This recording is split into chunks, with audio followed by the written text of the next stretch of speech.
وَلَكُمْ فِي الْقِصَاصِ حَيَاةٌ يَا أُولِي الْأَلْبَابِ۔ اچھا یہاں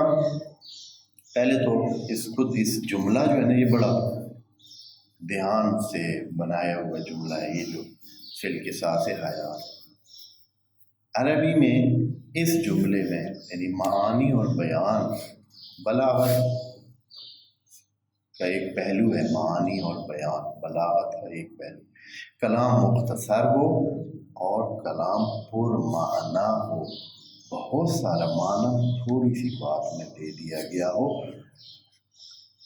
یہ ایک علم ہے جو انشاءاللہ آپ پڑھیں گے بعد میں، معانی اور بیان،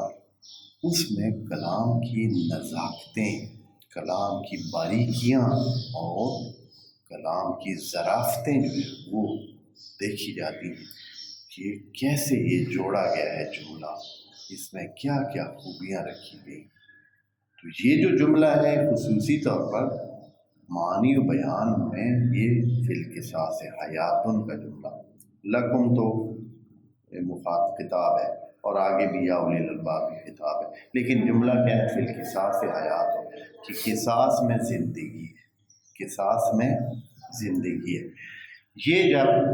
اس وقت عربوں کا ایک اور جملہ تھا جو رائج تھا اور وہ سمجھتے تھے کہ بہت بہت پیڑا جملہ ہے، پیڑا جملہ ہے، اور وہ یہ تھا کہ القتل انفع للقتل، القتل انفع للقتل، قاتل جو ہے وہ ختم کر سکتا ہے، مٹا سکتا ہے قاتل کو،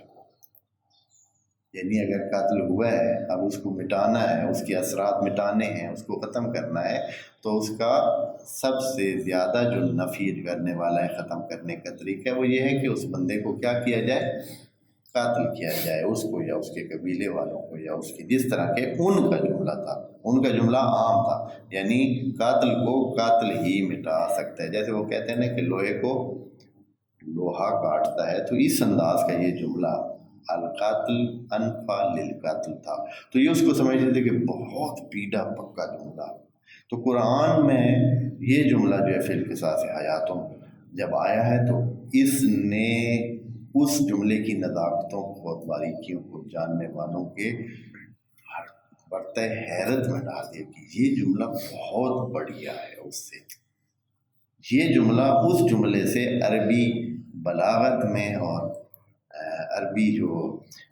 اس کے ادبی نزاکتیں ہیں اس کے حامل ہونے میں اس جملے سے بہت آگے۔ تو اس میں دو تین آپ دوستوں کے اس کے لیے تاکہ آپ کو پتہ چلے کہ یہ چیزیں نظر میں رکھی جاتی ہیں، ہم تو خیر سب ایسے ہی پڑھ کے آگے چلے جاتے ہیں، لیکن یہ ہے کہ یہ جو ادبی نزاکتیں ہوتی ہیں یہ اتنی مؤثر ہوتی ہیں کہ یہ جادو کا اثر رکھتی ہیں، جب کسی چیز میں بہت اچھی طرح معانی بیان اور بلاغت کو نظر میں رکھ کر ایک جملے کے ڈھب سچ اور قافیہ سیٹ کیا جائے تو وہ انسانوں پر جادو جیسا اثر رکھتا ہے۔ جیسے آپ ابھی بھی آپ دیکھ لیں، آپ شعر پڑھ کر سنائیں، وہی بات شعر میں کہیں اور وہی بات ایسے کہیں، ہاں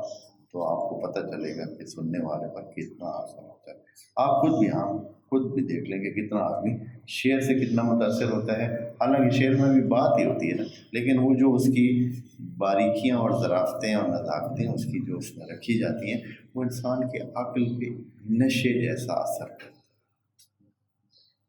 جیسے نشہ ہوتا ہے نا تو وہ انسان کو کیا کرتا ہے؟ مدہوش کر دیتا ہے، تو یہ بھی اسی طرح انسان کے عقل پر جا کر اثر کرتا ہے اور اپنی طرف کھینچ لیتا ہے، اور خود سے یعنی متاثر ہوئے بغیر انسان نہیں رہ سکتا ہے اس بات سے جو اس شعر میں کہی جا رہی ہو، اگر کام کی بات ہو تو اس جملے میں کیا ہے؟ پہلی بات القتل انفع للقتل میں 14 حروف ہیں، اس میں جو ہے فی القصاص حیاتن میں 10 ہیں، حروف کے لحاظ سے یہ مختصر جملہ ہے۔ اس میں بات اس میں قاتل 2 دفعہ آ گیا، تکرار ہو گیا، اور تکرار کلام میں اچھا نہیں ہوتا ہے، برا سمجھا جاتا ہے، یعنی اس کو ایک گہنا دیتا ہے، اس کا وہ داغدار کر دیتا ہے، جب تکرار بار بار ایک چیز یہاں نہیں ہے، فی القصاص حیات میں کوئی تکرار ہی نہیں۔ تیسری چیز، یہاں بات موت کی نہیں گئی ہے، موت کی بات کو زندگی کے زاویے میں بیان کر دیا ہے، قتل کا نام ہی نہیں ہے، قتل کا نام تک نہیں ہے، بات بھی ہو گئی ہے اسی کی، لیکن قتل کا نام تک بھی،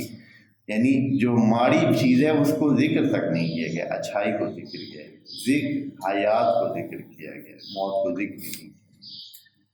پانچویں چیز یہ ہے کہ شروع ہوئی ہے موت سے اور اختتام اس کا ہوا ہے کس پر؟ آخری بات جو کہی گئی ہے، یعنی موت سے لے کر زندگی کی طرف لے آیا ہے، بات کو موت سے شروع کر کے کدھر لے آیا ہے؟ زندگی کی طرف، آخر میں حیاتن۔ اور اسی طرح دسیوں اور بھی خصائص ہیں، یہ وہ موٹی موٹی باتیں جو آپ اور ہم سمجھتے ہیں، اس کے علاوہ کیونکہ وہ بہت باریک نکتے ہیں اور اس کے لیے مقدماتی علوم چاہیے ہیں، وہ پڑھے ہوئے ہوں تو پھر ان نکتوں کو بھی سمجھ آتے ہیں کہ اس میں اور کیا یہ جو ترتیب رکھی ہوئی ہے فی القصاص حیاتوں کی، تو اس میں اور کیا چیز، یہ مقدمہ مؤخر ہونے کا سلسلہ اور بھی کئی چیزیں جو مقدماتی علوم ہوں تو پھر آدمی سمجھاتے کہ اس میں وہ بھی نکتے موجود ہیں۔ تو بہت ہی بڑھیا قسم کی یہ کلام جو کہہ کر قرآن نے اپنی بات جو ہے نا وہ اوپر ہی رکھی ہے اور اعتراف کیا ہے اس وقت سب ادباء اور علماء نے کہ یہ واقعاً بہت بڑھیا قسم کا جملہ ہے۔